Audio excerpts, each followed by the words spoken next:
আপনি কি জানেন আমাদের প্রিয় নবী হজরত মুহাম্মদ সাল্লাল্লাহু আলাইহি ওয়াসাল্লামের উপর একবার এক ইহুদি জাদুকর ভয়াবহ কালো জাদু করেছিল?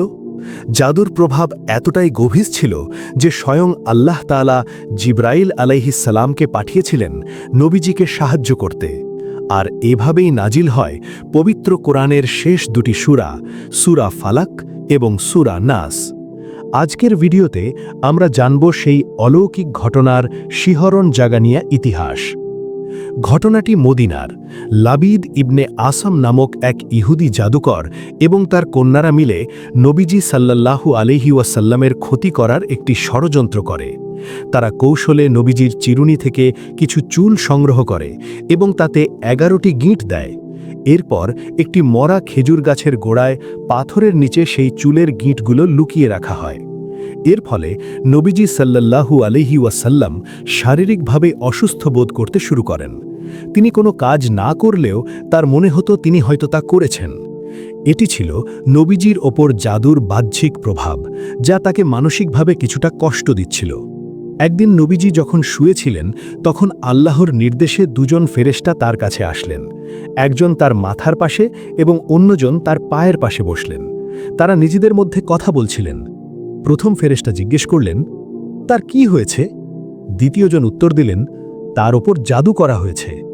আবার প্রশ্ন করা হলো, কে জাদু করেছে? উত্তর এলো, লাবিদ ইবনে আসাম। ফেরেশতারা আরও জানিয়ে দিলেন যে জাদুর উপকরণগুলো জারওয়ান নামক একটি কূপে লুকোনো আছে। ঘুম থেকে জেগে নবীজি তার সাহিবীদের নিয়ে সেই কূপে যান এবং জাদুর উপকরণগুলো উদ্ধার করেন। ঠিক সেই মুহূর্তেই আল্লাহ তাআলা সূরা ফালাক এবং সূরা নাস নাজিল করেন। এই দুটি সূরায় মোট 11টি আয়াত রয়েছে। জাদুকররাও নবীজির চুলে 11টি গিঁট দিয়েছিল। নবীজি যখনই একটি করে আয়াত পাঠ করতেন, জাদুর একটি করে গিঁট নিজে নিজেই খুলে যেত। যখন 11টি আয়াত পড়া শেষ হল, 11টি গিঁটই খুলে গেল।